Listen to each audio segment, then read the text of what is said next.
Greetings, everyone, and welcome to Room 42. I'm Liz Fraley from Single Sourcing Solutions. I'm your moderator. This is Janice Summers from TC Camp. She's our interviewer. And welcome to Rosario Durao, today's guest in Room 42. Dr. Durao is an associate professor at New Mexico Tech, where she teaches courses in visual communication and graphic design, international professional communication, design thinking and innovation lab, branding and social media, to name just a few of the many courses she teaches. She received her PhD from the Open University in Portugal with a specialization in translation studies. Her dissertation was on the scientific and technical translation, a proposal for training multi-competent translators specialized in producing scientific and technical documentation from English to Portuguese. She just finished her graphic design and digital certificate program from Parsons School of Design. She was the founding editor of Confluencias, an e-journal dedicated to technical and scientific translation between 2003 and 2006, and also the Digital Connections International Professional Communication Journal between 2013 and 2018. She co-edited Connections with Kyle Matson from the University of Central Arkansas from 2014 to 2018. And from the mid-2014 to the end of 2018, she coordinated the multinational Visualizing Science and Technology Across Cultures research project at NMT. Today, she's here to help us start answering the question, what is visual communication and why is it particularly important to technical and professional communicators? Welcome. Thank you so much for having me here. And I'm delighted to share whatever I can with you and to answer your questions. It is always such a delight to talk with you, and I love our conversations. I was hoping we could start out today's conversation talking about what is visual communication? Like, what does it encompass? Well, about 80% of our sensory inputs is visual. So visual communication has to do with everything that we take in visually. Now, not everything is communication if there isn't an interaction. We take in things, it may not be in a communication because there isn't that flow of information, the going back and forth. Right. And from the point of view of communication theories, we actually need to get feedback. And that feedback influences how communication is going to proceed. It can be just when you do this with your eyes and you're, okay, so something went wrong there. Let me adjust what I'm going to say. Okay. So, visual communication has to do with what I'm seeing here, our faces, our expressions, the background. When we get to teaching it, visual communication is always preparing any type of documentation in multiple modes and media, because we get the information in all of these forms. Everything that is visual comes through all of these forms. It's body language. It is how the layout in a document. I was just going to say, Exactly. It's also, isn't it, like, even though it's not the word, it's also like the font family that's chosen and the colors that are chosen? Yes. It's everything. Because writing is the visual presentation of words, of sound. And meaning, of course. We tend to forget that. Just yesterday, I was in one of my classes, I was saying that, writing is just the visual design of the sounds that we make and the content that we want to convey. So, and we tend to forget that. Oh, no, it's just a block of text. It's 2 paragraphs. No. How it's presented, whether we have it nicely divided with headings and subheadings and title and the typeface and the color and everything is so important. That's so funny that you It's so funny that you mentioned that, because I have interns working on a project, right? And I asked Liz, I said, I'm really having a hard time with this and really it's because everything, it wasn't formatted. It was all mushed together. So when you mush it all together, you're not taking into consideration, like you said, the importance of that visual aspect, right? Even though it's words, it's visual aspect. They're symbols that are put together, and the way you present them, right, matter. And sorry, I just you made me remember that. Yeah, we have a lot of competition. I mean, writing now has a lot of competition, if we want to put it in these terms, because and the problem is that when we look at something, we take it all in at the same time. But writing requires attention. It requires time. It requires us to go, follow word for word. And so if people will take in the visual component and sense from that whether they want to continue reading, whether they like it, we take 1/50th of a millisecond to judge whether we like something or not. Right. And we take about the same amount of time to associate what we like with quality, with good quality, and what we don't like with poor quality. And these things are terrible, because sometimes we have amazing content that is presented as a block of text or something like that. And I, for one, unless I absolutely have to read it, I move on. Mm-hmm. But that's our like natural selection, because we're inundated with information, so we have to select pretty quick. Mm-hmm. Right? That's human nature. Yeah. So yeah, go ahead. You were going to say something. One of the most important things for me is that we tend to forget that whatever we produce is always for humans, is always for other people. Yes. And we are it's just like it's difficult to get a client mindset. It's difficult also to place ourselves in the position of everyone who will be accessing whatever we produce, or even whatever we say. And of course it's impossible, but if we start with ourselves, okay, how would I react to this? Would I feel uncomfortable just looking at this? Would a visual here help? Or maybe it won't help for me, but for someone else from a more highly visual culture would probably appreciate this. For example, 3D graphs. We know they're terrible. We know they are difficult to understand. But the software continues to produce them. They should have stopped doing that ages ago, but they don't. But then it's just, hey, how is it for me? Or you ask a colleague, hey, what do you make of this? And don't tell them anything. User experience, they probably won't make any sense of it. So it's these tiny little simple things that we can do to improve how we communicate visually, which includes writing. And this is what I'm saying.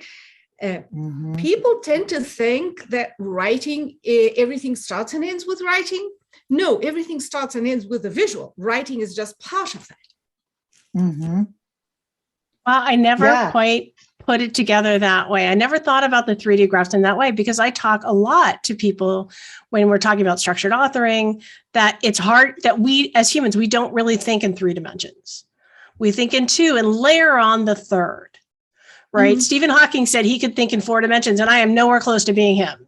So I can't expect anybody's really thinking in 3. So I totally see now how the 3D graphics, the graphic visualization of a 3D data plot would be really difficult. Yeah. I just never put it together. I've been at conferences where people present important, really important and significant information in 3D. And if they weren't there, I wouldn't make sense of it. So the thing is, graphs need to stand alone. Anything that is visual needs to stand alone, or with just a little, you have to put the label and the title. I mean, all that should suffice. Right. I mean, you in data visualization, you having the context, having text with the visual, right, with the image of the graphic helps give context to the information that's displayed, right? So they work in harmony, but both of them, all of them together is visual communication. Exactly. Right? Yeah. Yeah, because the context is important. If you just have a graph with no textual context to help support it, right? Then you run into trouble. So if we're already in trouble, that must make it harder even to translate it across cultures, contexts, people. That's what I was just going to ask too. Yeah. What about context across cultures? Context is important, but that's where the simplification of the information to becomes highly even more relevant. And where the context, where the level of visual literacy, and of course writing, of course, as well, becomes even more important. Again, I'm teaching international professional communication this semester, and we were looking at the situation of how people use their phones in Africa. If we lose our phone, it's a big deal, but it's not life-threatening. In Africa, people use the phones with the tiny little screens, and that's where they get the information of how the bananas are selling that day, so they can decide on whether to go and sell them, on how to speak with relatives that are far away. And they would rather not eat and pay for the fee for their phone, than lose access to their phone, because that is the source of many people's livelihood. And when we design, we tend to think of our close environment, our closest here, or ultimately nationwide. But then many of the things that we put out there, especially online, go to everywhere in the world. And so we start thinking, have I designed this to be as legible on a tiny screen from someone who does not understand English as well as I do, and would rather read information in their own language? Have I allowed enough room for translation? Because other languages take up 30, sometimes 50% more space. Right. And have I made the visuals appealing and clear enough for someone who is not familiar with this? Because through familiarity, you do become more at ease in understanding the data or the information. But still, not everyone will have the same ease to understand things. So with international or global, nothing's really global. It's just potentially global. How much information is really, really global? Yeah, some brands, maybe. We see Coke bottles everywhere in the world, so probably that would be a global brand, but most others it's not. So you need to break it down into the different parts of the world, the continents, the countries, and so on, and the social status, gender, everything that we do when we have a project, right? The demographics, the psychographics, the legal aspects. Yes, the US is so legalistic, and it just doesn't matter in other countries. when I did, this is a personal example, when I studied complaint forms, I compared Portugal to the US. I mean, here, of course, you have a legal component, which is important. In Portugal, it's not a big deal. Right. Right. Well, yeah. Some cultures not as litigious as stateside. But it's really interesting because you're talking about the 2D and the 3D, and then you're talking about images again. And I was thinking about that little tiny window that somebody in Africa would have on their phone. And when we talk, that again is another reason why the 2-dimensional is probably easier on a little phone. Oh, yeah. Right? Because I'm thinking about like CAD drawings, of equipment. And I know that simple illustrations are better for troubleshooting and repair than complex illustrations. Although complex 3-dimensional, it's great, if you can handle the virtual reality and you have the screen. But what if you're out in the middle of a field somewhere trying to work on something? That 2-dimension is much easier to understand, much easier to see. Yeah. It's not that we don't present the 3-dimensional, but in that case, it's really important to break it down. It's a small multiples, Tufte small multiples approach. Break it down into its component parts, which are 2-dimensional and easier. Another thing is visual is also audio-visual.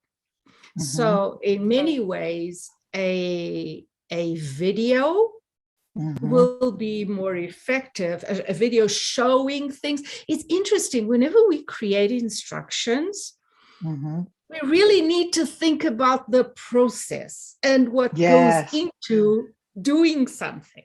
Right. And so if you take the time to, so these instructions are amazing on paper. Now let me try and do it and convert this into a tutorial, an audio visual, or even just visual tutorial, but where you need to go through the actions. In that case, you'll need to add arrows and things like that. Whoa, it gets tough. And sometimes something you think, it is it's an interesting challenge. I think video is really starting to grow in technical communication. And I like the fact, we're talking about visual aspects. I think it's important because all of this supports the words, right? Having all the visual components with it support the words. But breaking down even something that seems like a simple, almost a no-brainer, it's a challenging thing to do, but an important thing, right? I would rather say words support the visual. Academia is all about words, and but I would say words support the visual. So whenever it's amazing whenever I read an article about visual, anything that's visual, and many, I wouldn't say most, but many of them are talking about visual communication somehow, and there is not one visual. And I'm, how do you do that? Is it me or is it them? Or how can you do that? How can you talk about something that is visual and not include it? Well, that's funny. I think that's a lovely challenge that we in professional communication or technical communication have ahead of us. It's to make peace with the fact that we are dealing with visual communication every day, and we need to actually grab it and learn how to do it, and to also alert our students to it. And it's interesting too, because I'm thinking about, also the ability to describe the visual, right? Because the description of a visual, when you're talking about, doing things for people who have who have visual handicaps, we're describing the visual for them. We can't overlook that. And that description of the visual is the visual representation to someone who is, sight challenged, right? Who has seeing challenges. Low vision. Yeah. Right. Because you want to create an equivalent experience. Yeah. Not just, hey, it's purple, Right. What does that mean? Right. Describing purple, or describing the visual is also the visual representation. Right. That also means that we know very little, and I'm speaking for myself, about how to communicate from an accessibility point of view. Yes. It's another one of those exercises that we need to do, and I need to do it as well, which is, what is it like to not see, or to see very poorly? Actually, I saw a video ages ago about someone who had to go to an ATM, and they put a blind on their face, blindfold, right? And they went there, and they were amazed at how difficult it was for them to do something that they were used to doing. But the point you bring up is very interesting. How do you describe an image for whoever wants it or needs it? We may just be tired, for example, and want to listen to something instead of looking at it. Or I don't know, there are so many reasons why we don't always choose to read or to look at something. So an important point is the 5W1H questions. We always need to answer those. Those are critical, right? So to know exactly what we're talking about. But then it is, how do you describe what you are seeing? Do you follow the F pattern if it's online?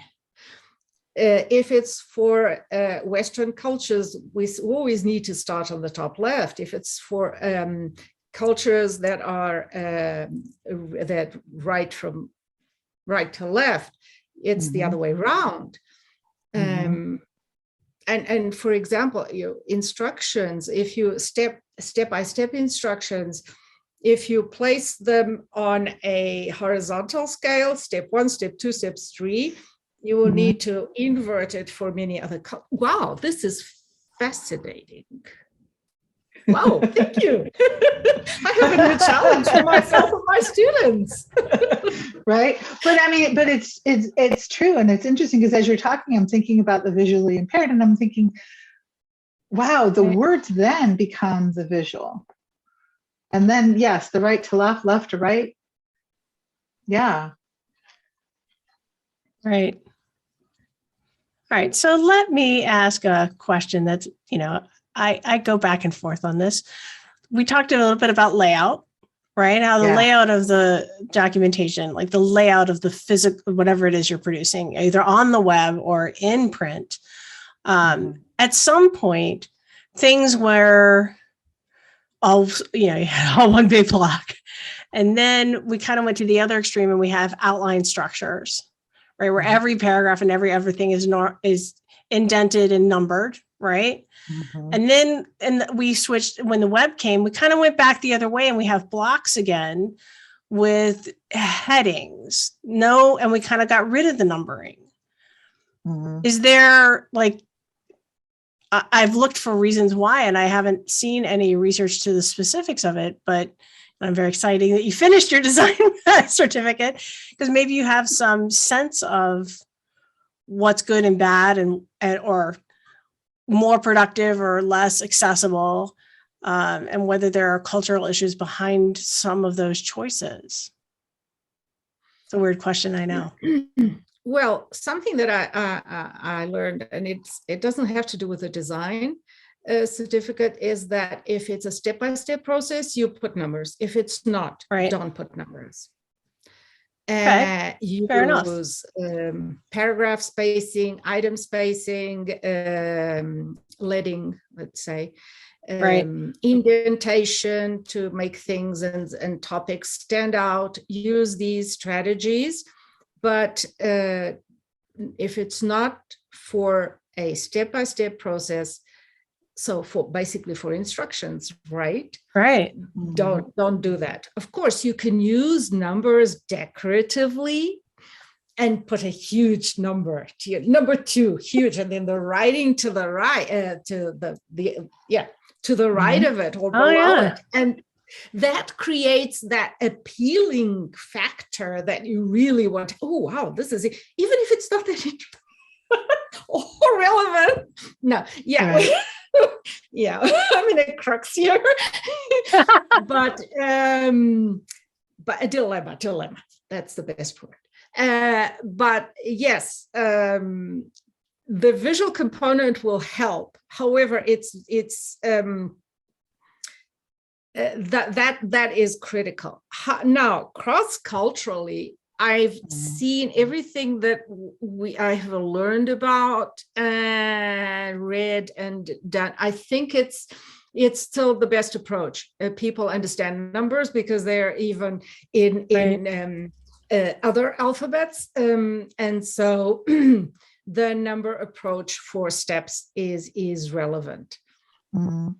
I can see how if you numbered both steps and everything else, that would be it sort of minimizes the importance of the numbers entirely, and you can't tell what's a step and what's not.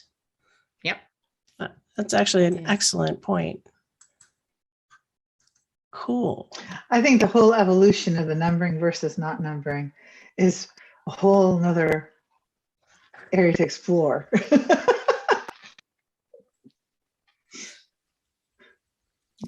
That kind of had a life of its own. Right.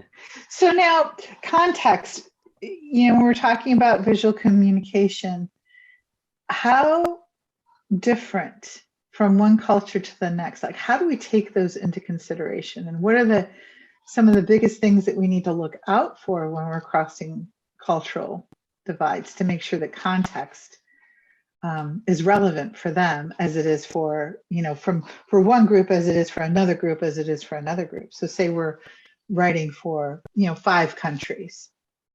Let's just, because it's not, let's just say we're international, not global. So we've got 5 countries to write for. How do we consider visual communication, and how do we consider context? Well, and this is based on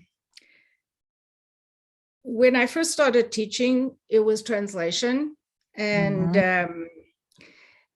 I soon realized, also because some of my students drew my attention to it, that just translating words was not working. That's good for literature. Yeah, that you have literature, and that's how you go. But the working world is very different. And I had worked, but I had before in a company, a company that was metallo-mechanical company, made cranes and things like that.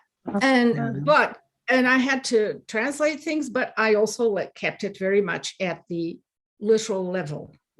But then I realized that you need to first collect a body of information of how the other culture actually produces the same type of information. So if it's a specifications for a crane, look at how cranes, those specifications are created natively in China, let's say. Look at that. And instead of creating word example, compare how the expressions, the whole sentences, the structure, what comes first. You know that we are topic-based here. We start with an introductory sentence, paragraphs, but in Portuguese, for example, that does not happen. You go in circles like this and this and this and somewhere, and sometimes the topic is at the end of the paragraph. And so you need to do a lot of research into how natively the same information is produced. Mm-hmm. And then you start thinking about how is it displayed? Is it more visually rich? I mean, in terms of design? Mm-hmm. What about the color choices? Everything that we know about intercultural and international communication applies, but it starts with us taking a step back from us and doing in-depth research into how things are done there. Of course, ideally, we would live there, have lived there, and understand them. And this is, for example, one of the reasons why in translation, people are always saying you cannot translate unless it is to your own native language. And you always need to have lived for many years in another country mm-hmm. to know how best to adapt and what you need to adapt. So right, and the importance for because when you're in we have adaptive tendencies. Every culture does. So understanding how they cope and deal with something and how they modify to make something work is important mm-hmm. when you're translating. Yeah, go ahead. The thing is, nowadays there's a lot of homogeneity. Mm-hmm. Yeah. Yes, homogeny. Yeah, one of those. We understand the meaning, whichever word. Yeah, we get it because of all the travel. So that makes things much easier. But if you think that, as in one of my research, if you think that a Nigerian student still places the lion at the top of, not still places, just plain places the lion at the top of the food chain, it's a whole different mentality. It's a whole different worldview. Mm-hmm. What does that imply? So it's a one case-by-case approach. It's interesting when you really want to do something well. Of course, we need to balance a more general thing with the cultural elements. And that's where the guilt, globalization, internationalization, localization, and translation process comes in. So you have the internationalization process, which is where you abstract what is common, and then the localization, where you actually include everything that is culturally specific. This is a good balance. It's a well-balanced process. And then, of course, the translation, which is still today is very much based on just language, and where the translation agencies never or very, very rarely send the translators the visual elements when a document contains them. They take them out. And once again, I'm here, hey, these things coexist, they complement each other. How is that? So, I mean, translators are brilliant. I mean, not all, as in everything. It has to do with a lot of experience, lots of practice, but yeah, you need to, yeah, that's it. And the thing is that even translation now, we have some people prefer the co-creation aspect, where here's the new product and everyone is there creating from scratch. And that would be ideal, but not every business thinks about that way still. So the translation's at the end of the process. And it just, well, do the best you can, but the circumstances are not good Do you think, with the growth of design thinking, I think a lot of people are starting to approach things from a design thinking perspective. Do you think that will help bridge that gap instead of thinking of translations at the last part? Do you think that would help in the beginning phases if we apply design thinking? Because we're thinking in terms of, well, who from other cultures do we need to bring in? Because where is this going to be used? Is this piece of equipment going to be used in the Sahara Desert? Is it going to be used in the mountains where there's a lot of ice and snow? So maybe we need to bring people from these diverse cultures in from the beginning. It would certainly help a lot. Mm-hmm. It would be amazing if it did, but it's interesting. Everything that I've read, people talk about bringing different specializations to the table, let's say, to the exercise, but I have never read about bringing the translators or people from the guild area into it.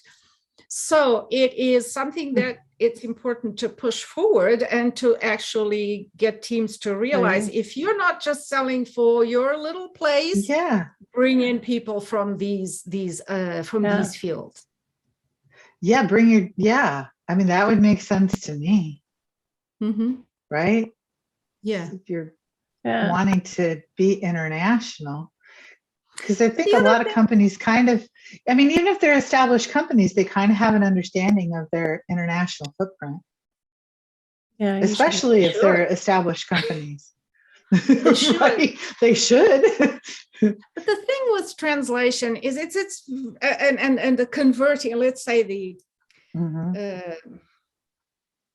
adaptation of information or content for multiple audiences in multiple parts of the world. It's a big deal because many people first never hire a translator or they never contact an agency because it's expensive. So anyone in the office will, you just do that. Okay. And I'm not talking about the gender issue here. Right. Although it will certainly, many people will relate to that, right? So the translations are people do their best. Everyone does the best they can and know, but they're not aware of the subtleties and all of this. So they basically translate, or I wouldn't say verbatim, but a very basic translation, which isn't revised by a native speaker. So sometimes we get the information that we need to interpret because it's not clear. And of course, that happens constantly.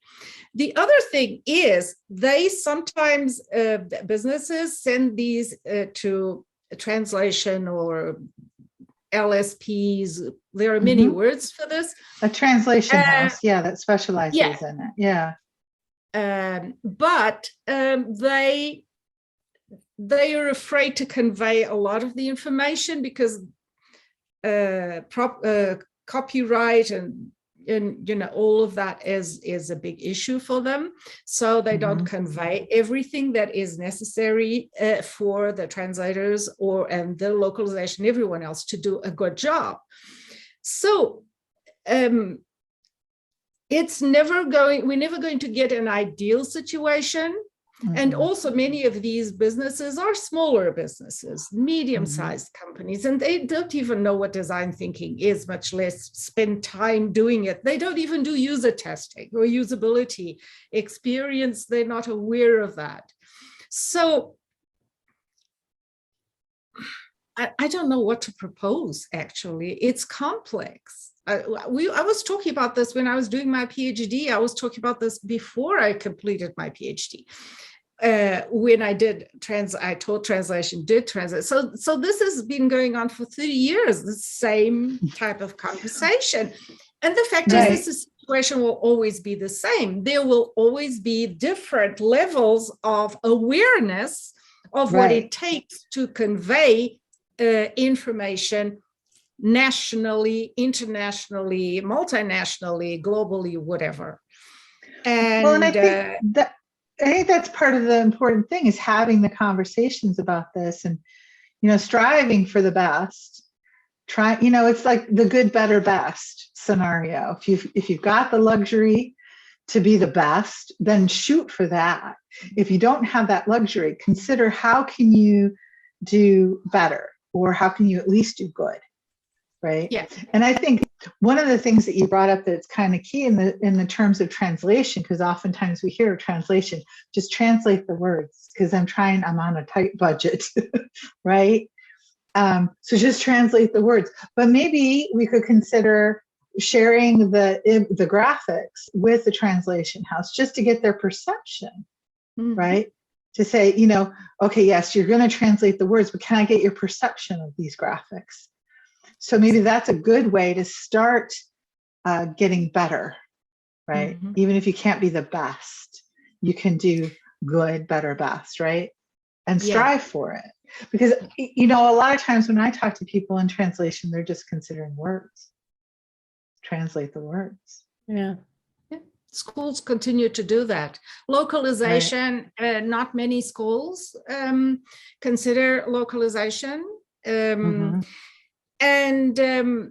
I think there is a very fundamental reason for this. And if we change this, things would be much better.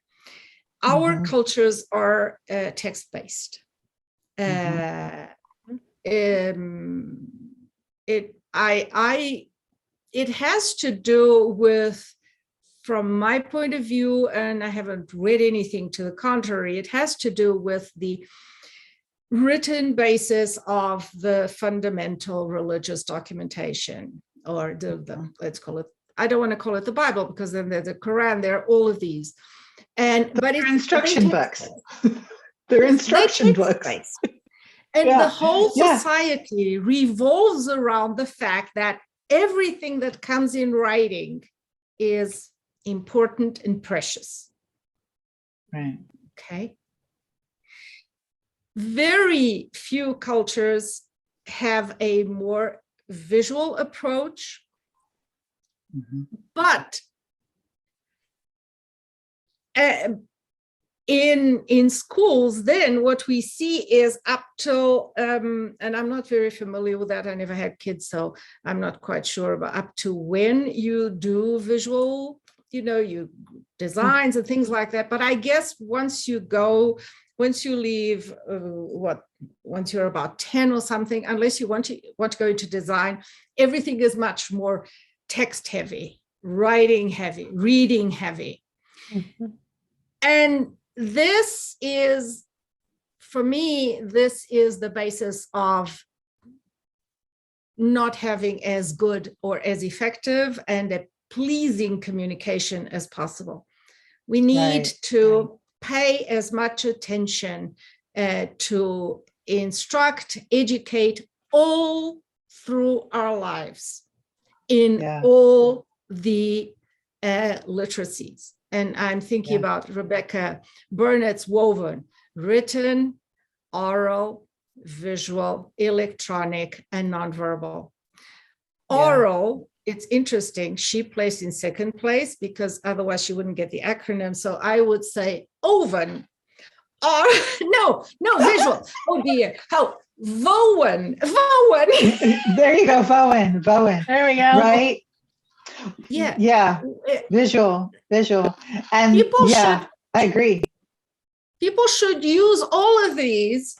Yes. As easily as we do writing. When we get to that stage, many of the issues that we're having now won't exist simply. So, I mean, this is utopia, right?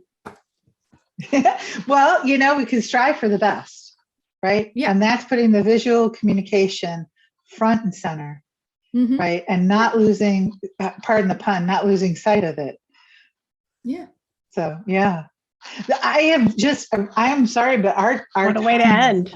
I know this has been great. And I hope we've gotten to a lot of the questions. We've woven them into the conversation.